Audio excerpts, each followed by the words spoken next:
And obviously this is something that Onic Philippines wants to go ahead and achieve in, hopefully getting this championship for them under their belt after being the M6 World champions. So this Lancelot gets picked up. This is an interesting matchup in the jungle. Lancelot against Fredrin. I like that both teams, they're just delaying their mid lane pick. This was something King Kong mentioned about Tianzi. The fact that they respect and acknowledge how good his mechanics actually are, and now we'll be seeing it in as early as game number 1 because he'll be picking up the Lancelot up against this lineup of Onic PH, which so far I feel is a very confident pickup since they also have the Phoveus and the Kalea, so they already have the other members of the team out there to set things up for them. Not that the Lancelot can't do things entirely on his own, but with the CC taken out as well, this is looking somehow... I think Aurora might feel comfortable so far with the first few picks that they have. It does look like they're banning out the CC because they're really thinking that the Arlet has a high possibility of actually going in Rome. So now I'm thinking for Onic Philippines, they need some kind of continuous damage here in mid if this Arlet does end up going to Rome. Because I kind of feel like they do want to get the ball rolling at least by Turtle 2. So I wonder what kind of mid they're going to get because neither team looks like they want to counter it. They don't want to ban anything. They just want to counter it. Yeah, it looks like, even when we get for this last ban, the Farsa is still going to be open. But I don't know, man. If it's going to be the Farsa, I wouldn't even be surprised if still in the lines of if they're focusing on objectives because this lineup is that. So they take out, they're the one, Onic Philippines is the one to take out the Farsa.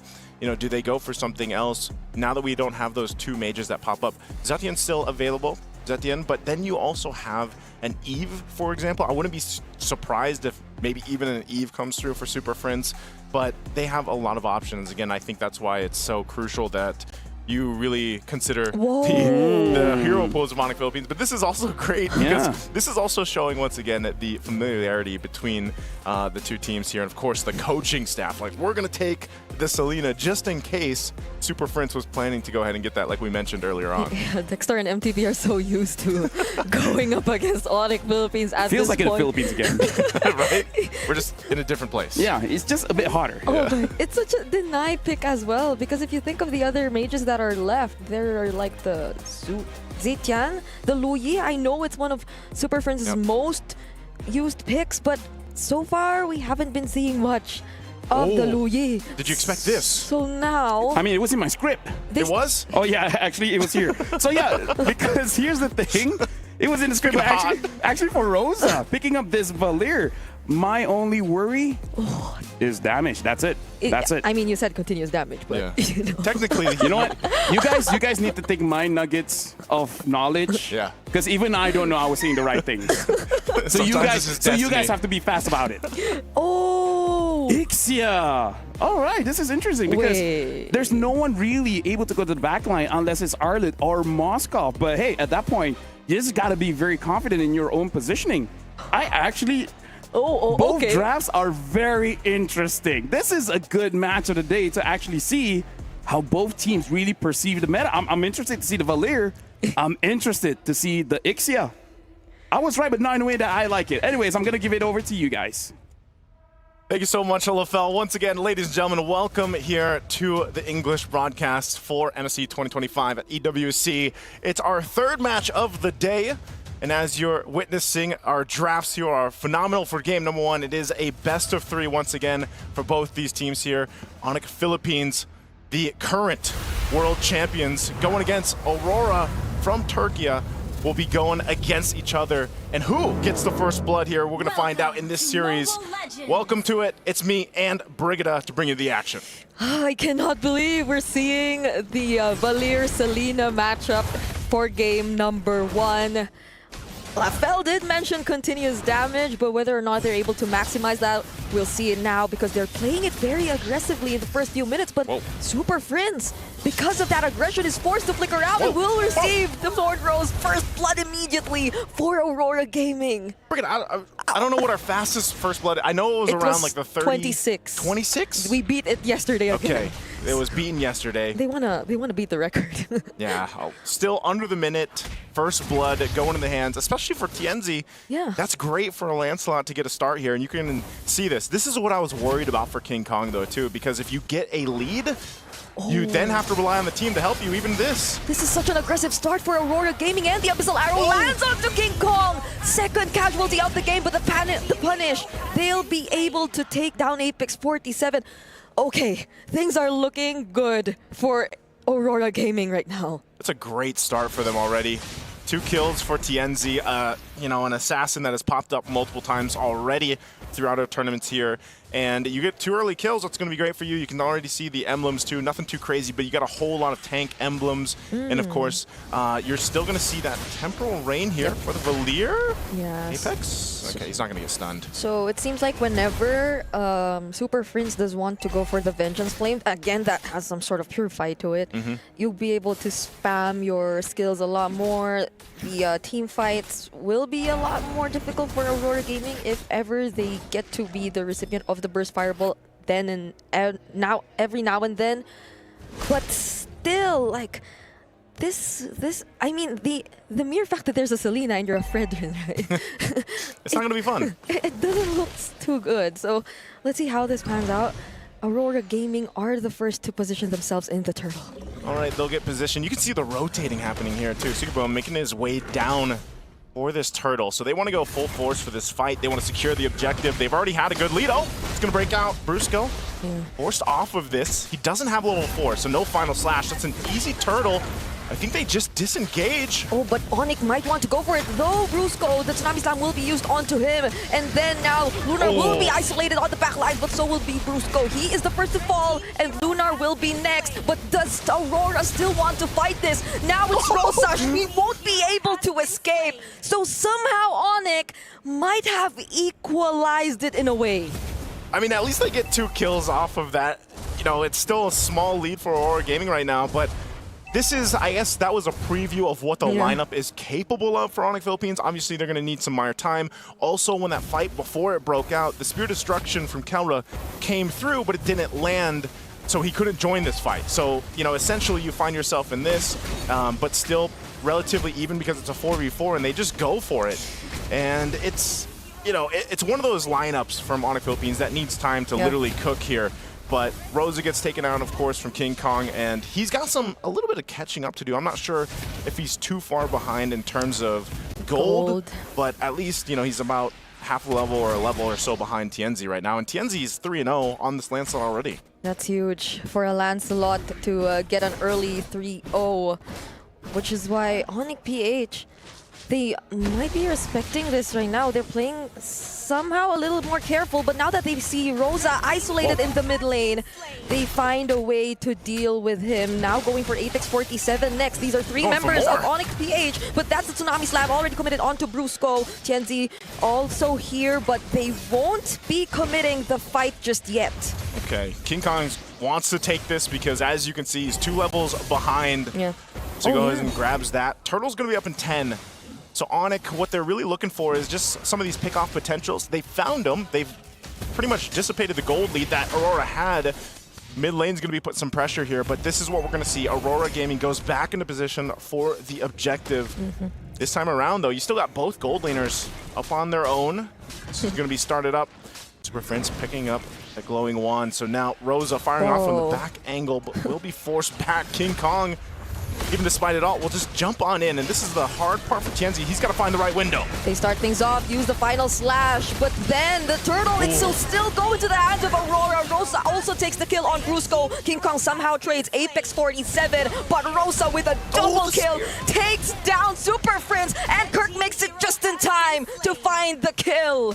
A big trade, though. Aurora's going to get more. They're going to get this mid turret off of that. Good thing for Kirk. At least he gets a kill. There's a trade and an objective as well, as Kaoru was able to push in that tier 1 up top. We'll take a look at the instant replay again.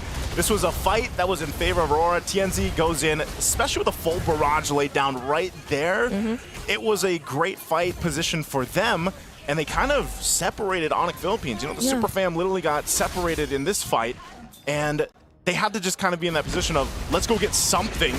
If we can't Lunar, though. Oh, they're trying to get something again here in mid. Super Prince seems like he's having such a hard time. Rosa might still actually go for it. Sigibom, nice placement.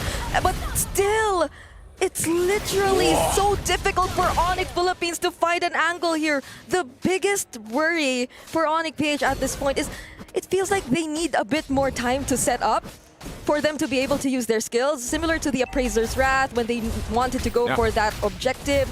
I mean, it was Brusco who started things off, but Aurora Gaming, they have much faster ways to respond, to fight back, and do it explosively, not the way Onic PH kinda needs a bit more of like buffer or loading time. Brigada, they need a lot more buffering time. Also, they need to deal with Tienzi. He's 6-0 at this point. He's been pretty much untouched, and then he just picked up the brute force as well. You can see the lead, man, that he has on King Kong. You know, this is what I was worried about in the draft when you saw that Fredrin come through, and then you see the Lancelot, which has been picked up time and time again in our matches so far. And you get this kind of lead, which all started from that early first blood. You get a lot of opportunities to go ahead and play the way you want in your jungle alongside the team here. Plus, the fact that you have a Selena to help provide some division is, you know, phenomenal for them to work around with. So I expect this just to be their free turtle, 3 for 3. I think Onic Philippines is just going to have to adjust and be like, all right, how do we approach this first Lord coming up? Yeah, at least they have Kelra, they have the Moskov, so they can somehow deal with the macro. But Aurora Gaming, they're still going to go for it. That's the Flicker Tsunami Slam into the strike, already committed by Apex 47. Immediately taking out King Kong. Final Slash connects onto Siggyboom, but still the damage coming in from Aurora Gaming seems like it's going to be enough. It's a triple for Tienzi. Siggyboom gets taken out. Kelra might be the saving grace, but will he be able to do it? He's up against two members and he won't. What a play with such a good final slash, but unfortunately for Onic, they weren't able to win that fight.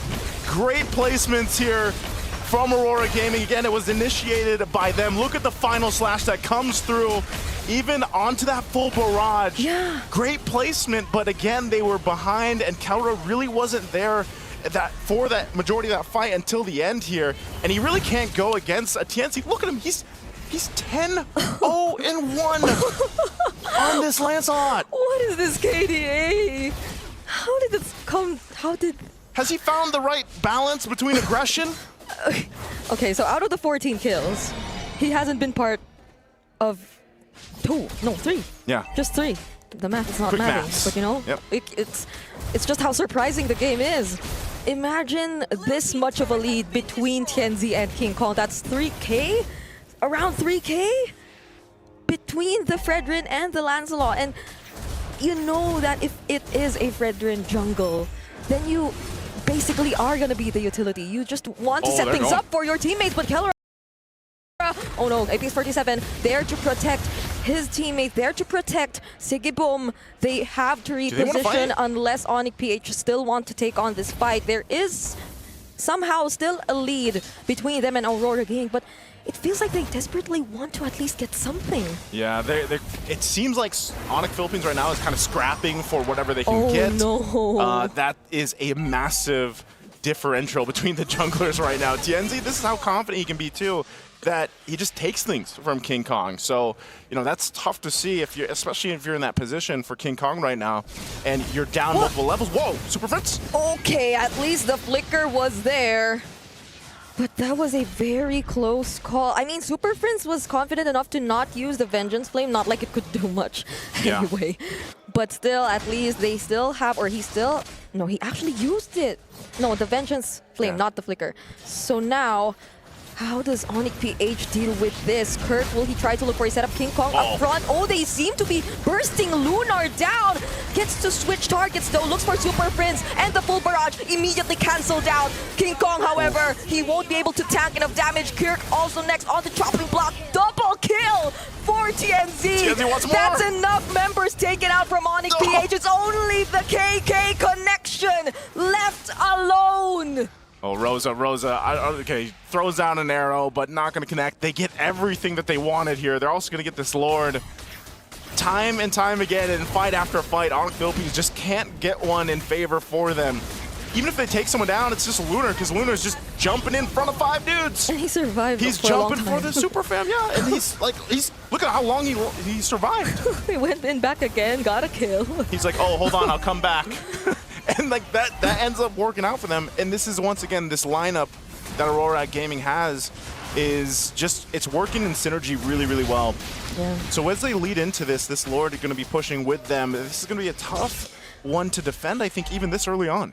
And imagine during that fight, the full barrage was cancelled right away. So they didn't even get to feel the full duration of the full barrage just yet, but that was already the amount of damage and pressure that Aurora Gaming already showed them. There goes the full barrage again, though. T-Boom's like, let me at least just go ahead and use it on this wave so I can at least get a full.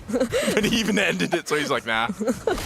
Picks up the Malefic gun. T-Boom in a great position. This whole time, it's so funny because this is one of those instances, and maybe, you know, Ixia is just one of those heroes where it's like, yeah, you're kind of just the covering fire hero or person on the team. Very similar to what we see with like Farsas in terms of, you know, the magic damage burst. And what Ixia here is he's 0, 1, and 11, has massive assist because of the fact that, yeah, all he has to do is pretty much post up, pop the full barrage, and he's okay. He's able to pump out damage. He's even got that Sea Halberd himself. He did pick up a Sky Piercer, so it's like, if he is going to get a kill, it's going to be just, you know, a one-off because everybody's low. What if he decides to use it late into the fight? Then that's going to be a problem too. Because either way, the Sky Piercer, if it does get some stacks later on, though, it's going to be a problem for Onic PH, even if they try to run away. The lack of range is honestly getting to them. Yeah.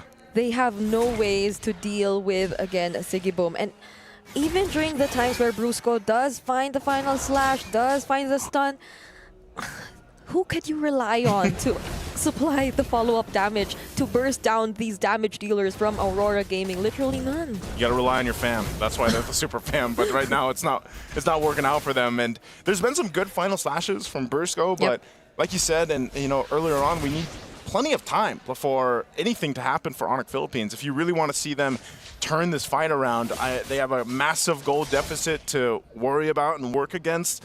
Maybe something can happen around the Lord, but most likely not, because you're a Fredrin for King Kong. You know, it's not like you're going to be able to just kind of surprise them. Like, Fredrin literally walks up with his hand in his pocket. You're not surprising anybody. So there's been some instances where it's like, all right, well, what do they do? It's either that final slash or Kirk. Kirk is the other option whenever that flicker is available to actually go in and, you know, flicker in, Earth Shatter, onward, somebody. Okay. It looked like they wanted to make a play on Sigiboom. It's an immediate counter engage from Aurora. It's not that Onic was even able to find the right engage. King Kong, the first pick-off. They look for Super Prince next, and Rosa catches up to him. Now that you take out the jungler, what else is there to worry about? But nonetheless, Tienzi might still try to go for the fight. Abyssal Trap does not connect to Kelra, but they might actually try to go for it here. These arrows are crazy. They've been on point from Rosa. It almost seems like Onic Philippines just walking into them, and they try to hold on the best they can. They'll lose the top turret, mid turret, and Aurora will just make their way to this Lord here. Kirk's going to try to give them some vision. You still got a couple seconds for the rest of the team to be up, but they might be a little bit too late if they try to actually make this happen. It would be an absolute miracle. Almost 10,000 gold behind if they actually contest this, but it looks like that's not going to happen, but they fight anyway. Aurora still decide to fight this. The Abyssal Arrow doesn't connect onto anyone. Kirk, though, does the Primal Wrath, but this might be the opening for Onic PH. SOT already committed. Lunar will be the target, but Sigiboom gets to use the full barrage and takes down 2 members. Rosa also finds the kill onto Kelra, and this is looking bad for Onic PH. It's a maniac for Sigiboom. They finally find a way to deal with the super fam.